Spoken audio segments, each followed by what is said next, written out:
ఈ గవర్నమెంట్ లా ఎవరైనా ఆఫీసర్ మంచి చేసిన అవుట్ పోస్ట్ అవుట్ రేపు కూడా ట్రాన్స్ఫర్ అయిపోయా. అందుకే నిజాయితీ గల పోలీస్ ఆఫీసర్స్ ని అప్పీల్ చేస్తున్నాను. ఇటువంటి ఈ బెకార్ ఆఫీసర్స్ ను కంట్రోల్ చేయండి. ఇక్కడ పోలీసు వ్యవస్థ మీదనే ప్రజలకు నమ్మకం లేకుండా ఉండే ప్రమాదం ఏర్పడింది తెలంగాణ రాష్ట్రంలో. అర్ధరాత్రి సెక్యూరిటీ ఇస్తామని చెప్పి పోలీసులు పట్టుకపోయి కొడితే ఇక పోలీసు అధికారులు నమ్మకం ఉంటే క్రిమినల్స్ లేస్తారు. ఇవాళ క్రిమినల్స్ రాజ్యం అయిపోయింది తెలంగాణ రాష్ట్రంలో. ఎన్ని మర్డర్లను చేయొచ్చు, ఎన్ని రేప్ కేసులను చేయొచ్చు, ఎన్ని దొంగదందాలు లంగదాలు చేయొచ్చు. వాళ్ళకి లైసెన్స్ ఏముండాలంటే భూ కబ్జాలు చేసుకోవచ్చు. లైసెన్స్ ఏముండాలంటే ఇంకా టీఆర్ఎస్ పార్టీ నాయకుడు మాకు తెలుసు. ఒక టీఆర్ఎస్ పార్టీ నాయకుడు చేస్తే తెలంగాణలో ఏ దండన వేసుకోవచ్చు. ఇక బీఆర్ఎస్ పార్టీ నాయకుడు తెలిస్తే లంగదందా, దొంగదందా, లఫంగ దందా అన్ని చేసుకోవచ్చు. కానీ వెనకే ఉండాలి ఒక బీఆర్ఎస్ నాయకుడి యొక్క పార్ట్నర్షిప్ ఉండాలి. తెలంగాణ రాష్ట్రంలో జరుగుతున్న దందాలన్నింటికీ కేసీఆర్ కుటుంబం యొక్క పార్ట్నర్షిప్ ఉంది కదా. పొట్టుబడి ఆస్తులు సంపాదించి కేసీఆర్ కుటుంబం. అందుకే కేసీఆర్ కుటుంబ సభ్యులు ఏ జిల్లాలో పర్యటన అయినా కూడా బీజేపీ కార్యకర్తలను ముందస్తు 2 రోజులు అరెస్ట్ చేయాలి. తెలంగాణ సమాజం ఆలోచించాలి. ఈ పార్టీ ప్రభుత్వం మళ్ళొస్తే నెక్స్ట్ కేసీఆర్ కుటుంబ సభ్యులు రోడ్ల మీకు వస్తే మనందరం కూడా చెప్పులు నెత్తి మీద పెట్టుకుని వాళ్ళకి దండాలు పెట్టే బాంచని బతుకులు రాబోతున్నాయి. అటువంటి బతుకుదామా, ఈ కేసీఆర్ కుటుంబం యొక్క సంగతి చూద్దామా, తెలంగాణ సమాజం ఆలోచించుకోవాలి. కాబట్టి సిపిఆర్కి మళ్ళా అప్పీల్ చేస్తున్నా, డీజీపీ గారికి చెప్తున్నాను. నేను తప్పకుండా ప్రైవేట్ కంప్లైంట్ చేస్తాం. వాళ్ళ మీద ఎట్టి యాక్షన్ తీసుకోవాల్సిందే. సంబంధిత ఎక్కేస్తే ఎస్ఐ మీద, సిఐ మీద, టాస్క్ ఫోర్స్ సిఐ మీద మీరు యాక్షన్ తీసుకుంటారా? తీసుకోండి. లే విధంగా ఏం చేయాలో మాకు తెలుసు, ఆ విధంగా చేస్తాం. మేము భయపడే ప్రసక్తి లేదు.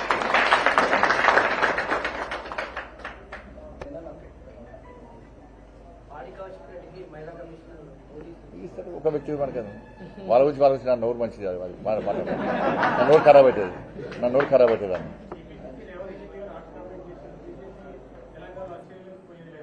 కోమరెడ్డి వెంకటరెడ్డి అడితే చెప్తాడు. నాకేం తెలుసు అన్న? కోమరెడ్డి వెంకటరెడ్డి అడితే చెప్తాడు ఏ పార్టీ వస్తుంది, ఏ పార్టీ ప్రభుత్వం వస్తుంది. మా నడ్డగారిని అడిగి చెప్తాను. మా నడ్డగారి జాతీయ అధ్యక్షుని అడిగి చెప్తాను మీకు. నేను పదవుల కోసం పనిచేస్తాను కాదు, నేను పార్టీ కోసం పనిచేస్తాను.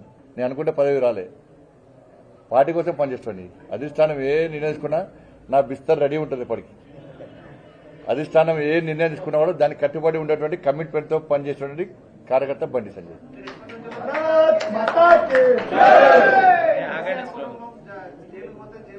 పక్కన మీరు డబ్బులు ఇవ్వాలి, పక్కన జరుగుతారండి. మాకు జైలు, మేము ఏ ధర్మం కోసం, దేశం కోసం, సమాజం కోసం జైలు పోతున్నాం. మేము దొంగదందా, లంగదందా వేసి, లిక్కర్ సాయం, సారా దందా వేసి, పత్తాల దందా వేసి, ఇసుక దందా వేసి జైలు పోతలేము. మేము ఇవాళ జైలుకి పోయినా ప్రజల కోసం జైలుకి పోయారు. మేము జైలుకి పోయింది 317 జీవో కోసం జైలుకి పోయినాం. హిందూ ధర్మం కోసం జైలు పోయినాం. పార్టీ సిద్ధాంతాన్ని కాపాడడం కోసం జైలుకి పోయినాం. మేము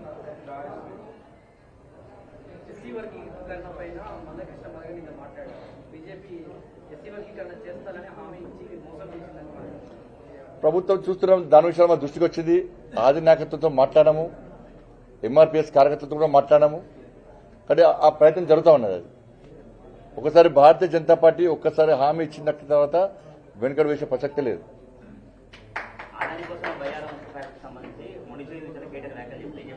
మరి జిందాల్కి ఎదిగిస్తాను ఏంటి? మరి జిందాల్ కోసం నాగపూర్ అంటే మహారాష్ట్రవే కదా, మహారాష్ట్ర జిందాల్ కోసమే కదా ఆ పై కమిషన్ అడిగాడు. ఇయలే ఈ కేసీఆర్ కుటుంబం ఇక్కడ తెలంగాణలో ఉన్న రోజులు బయ్యారం అది ఏది రాదు. ఎందుకు రాదంటే కుటుంబానికి కమిషన్ లేక చచ్చిపోతుంది.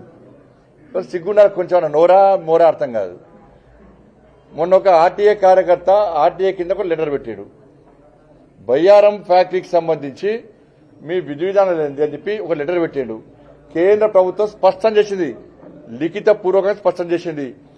6 సార్లు తెలంగాణ రాష్ట్ర ప్రభుత్వానికి లేఖ రాష్ట్రం, ఫిజిబిలిటీ రిపోర్ట్ ఇవ్వమని చెప్పన్నాం, డిపిఆర్ ఇవ్వమని చెప్పన్నాం.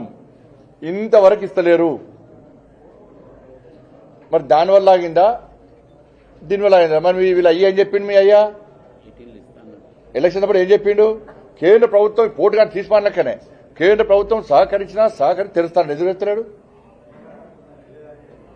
జిందాల్ను కలవడంలో అంతరేమైంది? కేంద్ర ప్రభుత్వం ఇచ్చిన లేఖకు ఎందుకు స్పందిస్తలేరు మీరు?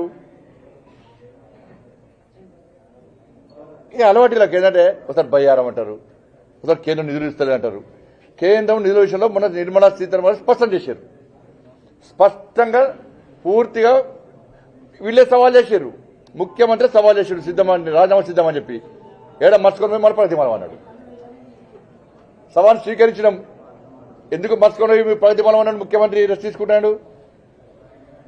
నువ్వు మొగను అయితే సవాల్ చేస్తే ఆ సవాల్ స్వీకరించు. టైం డేట్ డిసైడ్ చేయమని చెప్పినాం. ఎందుకు మర్చుకొని వన్నావు పోయి?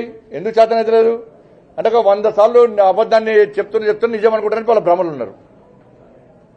నేను ఒకైనా మాట్లాడు, ఆయన నోరే అబద్దాలు మంత్రి, ఆయన పేరు నోరు చేస్తే అబద్దాలే. దేని నుంచి మీటర్ల గురించి మాట్లాడారు. మోటార్లకు మీటర్లట. ఎన్నికలు వస్తున్నాయి. ఇది హుజాబాద్ ఎన్నికలు అదే పేరు. ఈ హుజాబాద్ ఎన్నికల్లో, దుబ్బాక ఎన్నికల్లో, నాగార్జునసాగర్ ఎన్నికల్లో, మునుగోడు ఎన్నికల్లో, హుజూర్ నగర్ ఎన్నికల్లో ఎప్పుడు ఉప ఎన్నికలు వస్తే కూడా బీజేపీకి వెళ్తే మోటార్లకు మీటర్ పెడతాడు. మరి ముఖ్యమంత్రి చేతగానోడా? ఇక్కడ బీజేపీ ప్రభుత్వం ఉందా? నేను స్పష్టం చేసిన లేఖ చూపెట్టాను నేను. కేంద్ర ప్రభుత్వం యొక్క నూతన పాలసీ ఇది. దీనిలో ఎక్కడ కూడా మోటార్లకు మీటర్లు పెట్టుకొని ఎక్కడ లేదు. మొత్తం చదివి వినిపించిన అన్ని మూసుకున్నాను. మళ్ళీ 1 సంవత్సరం దాకా అన్ని మూసుకున్నాను. మళ్ళీ సర్టిఫికేట్. ఇప్పుడు నేనేమంటున్నా అంటే, నేను సవాల్ చేస్తున్నా, మేము తెలంగాణ రాష్ట్రంలో మోటార్లకు మీటర్లు పెడతాం, మాకు లోన్ ఇవ్వండి. ఇంపార్టెంట్ విషయం అన్న, మేము తెలంగాణ రాష్ట్రంలో మోటార్లకు మీటర్లు పెడతాం, మాకు లోన్ ఇవ్వండి అని చెప్పి రాష్ట్ర ప్రభుత్వం కేంద్రానికి లేఖ రాసిందా రాయలేదా? చలో సవాల్ స్వీకరించమని చెప్పండి దమ్ముంటే. లేఖ రాసిందా రాయలేదా? మోటార్లకు మీటర్లు పెట్టేది వాళ్ళే, బీజేపీ కేంద్ర ప్రభుత్వం పేరు చెప్పి. మీటర్ పెట్టొద్దు అని చెప్పి ఎక్కడ కేంద్ర మీటర్ పెట్టమని ఎక్కడ చెప్పలే. చదివి వినిపించిన మేము మోటార్లో మీటర్ పెడతాం, మాకు లోన్ ఇవ్వని చెప్పింది బీఆర్ఎస్ పార్టీ ప్రభుత్వం. మరి మీటర్ పెట్టేది వాళ్ళ మేమా? అంటే ముఖ్యమంత్రిని కాదనే మేము వచ్చి కేంద్ర ప్రభుత్వం వచ్చి అన్ని మోటార్ల కాడ మీటర్ పెడతారా? అంటే సింగరేణి కట్టేసారు. సింగరేణి పైన చేస్తారు. మోడీ గారికి క్లియర్ అయిపోయారు. అరే 50% షేరు రాష్ట్ర ప్రభుత్వాన్ని, 49% షేరు కేంద్ర ప్రభుత్వాన్ని. ఎక్కువ షేరునోడు ప్రైవేటీకరణ చేస్తాడా, లేకుంటే తక్కువ షేరు ప్రైవేటీకరణ చేస్తూ పుట్టరా?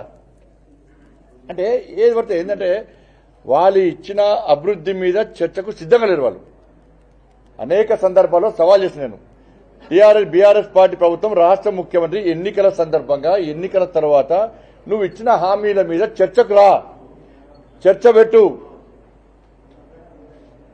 నువ్వు తెలంగాణ రాష్ట్ర అభివృద్ధికి నువ్వు ఏ విధంగా చేస్తావో దాని మీద చర్చకు సిద్ధమా?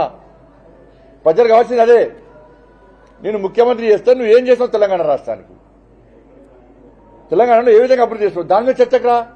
24 గంటలు మోడీ గారి తిట్టుడు కేంద్ర ప్రభుత్వం, మోడీ గారి తిట్టుడు కేంద్ర ప్రభుత్వం టైం పాస్ చేస్తాడు. ఏం చేస్తలేరు. ఇంకా గ్రామీణ ఉపాధి పైసలు చంపకపోయిన మూర్ఖుడు. ఇంకా సర్పంచ్కు డైరెక్ట్ నీ మూర్ఖత్వం వల్లనే నువ్వు అన్ని డైవర్ట్ చేస్తున్నావనే నేరుగా సర్పంచ్ అకౌంట్లో పైసలతో గవి కూడా రాత్రి అర్ధరాత్రి దోసుకొని పిక్కినాడు.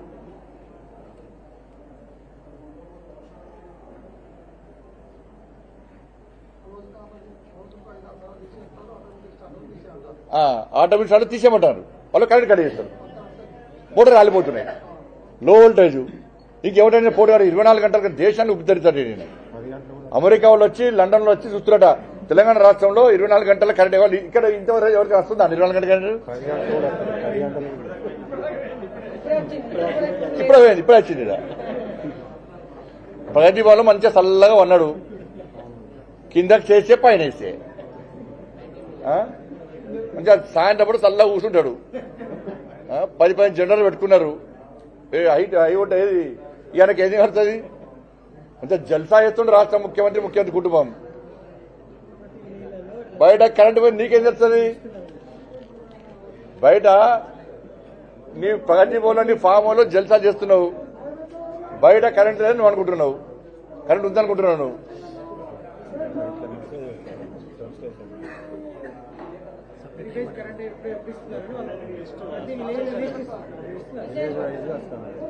ఏమని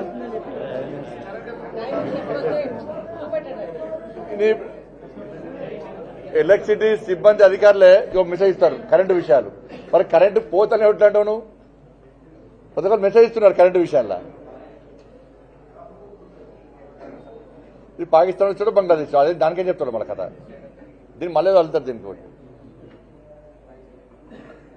ఇంకా విద్యుత్ సిబ్బంది కూడా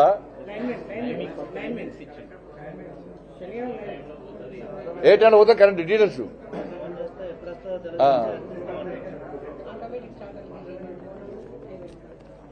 విద్యుత్ శాఖ సిబ్బందికి ప్రమోషన్ ఇస్తారా, డివోషన్ ఇస్తారా? మొత్తం డివోషన్ వాళ్ళకి వాళ్ళు విద్యుత్ శాఖ సిబ్బంది జీతాలు ఇచ్చే పరిస్థితి లేదు. డిస్కౌంట్ మొత్తం నష్టపోయినాయి. నీ ప్రభుత్వం నుంచి వచ్చి రావాల్సిన దాదాపు 20,000 కోట్లు రావాలి. హాయ్ ఫ్రెండ్స్, మా టుడే టుమారో యూట్యూబ్ ఛానల్ చూస్తున్నందుకు చాలా థ్యాంక్స్. మరిన్ని లేటెస్ట్ వీడియోస్ కోసం వెంటనే సబ్స్క్రైబ్ చేయండి. అలాగే ఈ బెల్ ని కూడా రింగ్ చేసేయండి. మా నోటిఫికేషన్స్ అన్ని మీ మొబైల్లో వస్తాయి. అలాగే మా వీడియోస్ మీకు నచ్చితే లైక్ చేయండి, షేర్ చేయండి, నచ్చకపోతే కామెంట్ చేయండి.